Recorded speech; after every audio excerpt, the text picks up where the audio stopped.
தமிழ்நாட்டில் ஆட்சியை பிடிப்பதற்கு முயற்சி எடுத்துக் கொண்டிருக்கிறார்கள். ஒவ்வொருவரும் விழிப்புணர்வோடு இருக்க வேண்டும்.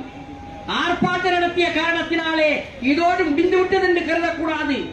ஒவ்வொருவரும் அந்த எஸ்ஐஆர் இருக்கிற வரையிலே கவனமாக இருந்து நம்முடைய ஓட்டு இருக்கிறதா, குடும்பத்தினர் ஓட்டு இருக்கிறதா என்பதை கவனத்தோடு அந்த பட்டியல் தயாரிக்கிற பணியிலே களப்பணியிலும் ஈடுபட வேண்டும் என்று இந்த நேரத்திலே தெரிவித்துக் கொண்டு, எங்கள் ஆரியர் தலைவர் திராவிட இயக்க போர்வாள் தலைவர் வைகோ அவர்கள் சொன்னதை போல இது ஜனநாயகத்துக்கு விடப்பட்டிருக்கின்ற அறைகூவல். இந்த அறைகூவலை முத்துவேல் கருணாநிதி ஸ்டாலின் என்று சொல்லப்படுகிற நம்முடைய தளபதி அவர்களுடைய தலைமையிலே முறியடித்து காட்டி பிஜேபிக்கு இங்கே இடமில்லை என்பதை நிரூபித்து காட்டுகின்ற புயலாக புறப்படுவோம் என்று கேட்டு வாய்ப்புக்கு நன்றி பாராட்டி அமைகிறேன். நன்றி, வணக்கம். நயினார் நாகேந்திரன் இவங்க ரெண்டு பேரையும் நான் கேட்கிறேன். ஒரு பூத்துல உயிரோடு இருக்கிற தமிழர் ஒருத்தருக்கு ஓட்டு இல்லைன்னு ஆயிடுச்சுன்னா தமிழ்நாட்டில் 75,000 ஓட்டு இல்ல.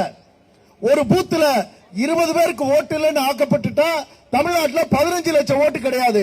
உங்களை நான் கேட்கிறேன், 15 லட்சம் பேருக்கு தமிழ்நாட்டை ஓட்டு இல்லைன்னா எடப்பாடி பழனிசாமியே, நயினார் நாகேந்திரனே, நீங்கள் பொறுப்பேற்றுக் கொள்ள முடியுமா? நீங்க வெளியே நடமாட முடியுமா? ஆகவே எஸ்ஐஆர் என்பது நம்முடைய உரிமை, வாழும் உரிமை, வாக்களிக்கும் உரிமையை தடுக்கிற ஒரு கொடுஞ்செயலாகும். காசாவுக்கு இஸ்ரேலுக்கு யா யுத்தம் நடக்கு? வாழுகிற உரிமைக்காக நடக்கு.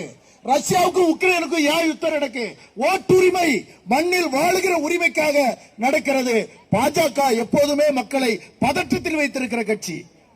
பண மதிப்பிழப்பானாலும் சரி, காமன் சிவில் கோடானாலும் சரி, எந்த பிரச்சனையானாலும் நாட்டை பதற்றத்தோடு வைத்திருக்கிற கட்சியாக பாஜக இருக்கிறது.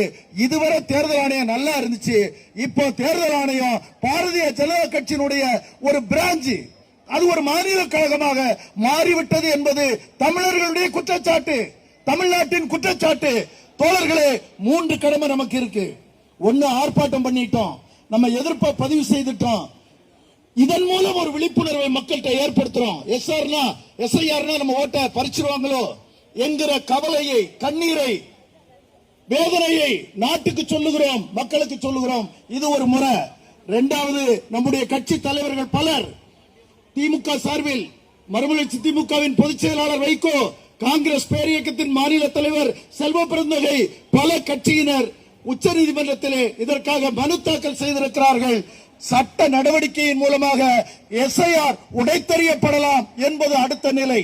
மூன்றாவது நிலை என்னவென்றால், நீங்கள் என்னதான் இருந்தாலும் கீழ்மட்டத்திலே இருக்கிற, களத்திலே நிற்கிற கிளை செயலாளர்கள், அந்த பூத் கமிட்டி தோழர்கள், அந்த ஊரில் இருக்கின்ற நமது கூட்டணி கட்சி தோழர்களை இணைத்துக் கொண்டு ஒரு வாக்கு கூட விடுபடாமல் அனைத்து வாக்குகளையும் மிரட்டியோ உருட்டியோ சிரமப்பட்டோ பதிவு செய்ய வைக்கின்ற கடமையை நீங்கள் செய்திட வேண்டும். அது மூன்றாவது கடமை. 1, ஆர்ப்பாட்டம், விழிப்புணர்வு. 2, சுப்ரீம் கோர்ட் சட்ட கடமை. மூன்றாவது, எந்த ஊரிலும் சின்ன சின்ன வருத்தங்கள் இருக்கும். ஒரு கட்சிக்குள்ளே 2 பேர்ட்ட நான் பேச மாட்டேன், நீ பேச மாட்டேன் இருக்கும். அதெல்லாம் விட்டுருங்க. 15 லட்சம் ஓட்டு காணல. ஒரு ஆட்சி மாற்றத்துக்கு எவ்வளவு ஓட்டு தேவை? 55 எம்எல்ஏக்கள் ஜெயிச்சது 2,52,000 ஓட்டுல தான். கடந்த தேர்தலில் மறந்துடாதுங்க. அதுக்கு முந்தைய தேர்தலில் 21 லட்சம் ஓட்டுல தான் ஆட்சி மாற்றம் நிகழ்ந்தது, மறந்துடாதுங்க. ஆகவே தோழர்களே, ஒவ்வொரு வாக்கும் முக்கியம். நம்முடைய உரிமையை இழந்துவிடக் கூடாது. இந்த மண்ணில் வாழ்வதே நாம் வாக்காளர் என்கிற அந்த உரிமையை உறுதி செய்வதற்குத்தான். அதை இழந்து விட்டால் மீட்க முடியாது. எச்சரிக்கையாக இருப்போம். இதே இடத்துல 5 வருஷத்துக்கு முன்ன இதே இடத்துல இத்தனை கட்சியும் நின்றுதான் ஆர்ப்பாட்டம் பண்ணணும். எதிர்கட்சி நம்ம. அப்ப இந்த மாவட்ட அமைச்சரை எதிர்த்து, அதிமுக ஆளுங்கட்சி எடுத்து ஆர்ப்பாட்டம் பண்ணோம். எதற்கு பண்ணணும்னா, மாவட்ட ஆட்சியர் அலுவலகம் பக்கத்துல இப்ப கட்டி முடிச்சிட்டாங்க, எஸ்பி அலுவலகம்.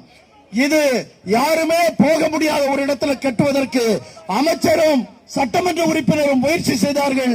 அதை தடுப்பதற்கு எதிர்கட்சியாக இன்றைக்கு குரல் கொடுத்தோம். அதிலே வெற்றி பெற்றதை போல் இந்த எஸ்ஐஆர் ஒழிப்பிலும் திமுக தலைமையிலான மதச்சார்பற்ற கூட்டணி வெற்றி கொடியை நாட்டும். இந்திய சர்க்காரை எச்சரிக்கிறேன், இத்தனை கோடி தமிழர்களுடைய குமுறலை, ஒரு குமுறல் ஒரு நாள் உங்களை வீழ்த்தும் என்பதை பதிவு செய்து மறுமலர்ச்சி திராவிட முன்னேற்ற கழகத்தின் கண்டனத்தை தெரிவித்து விடைபெறுகிறேன். வணக்கம்.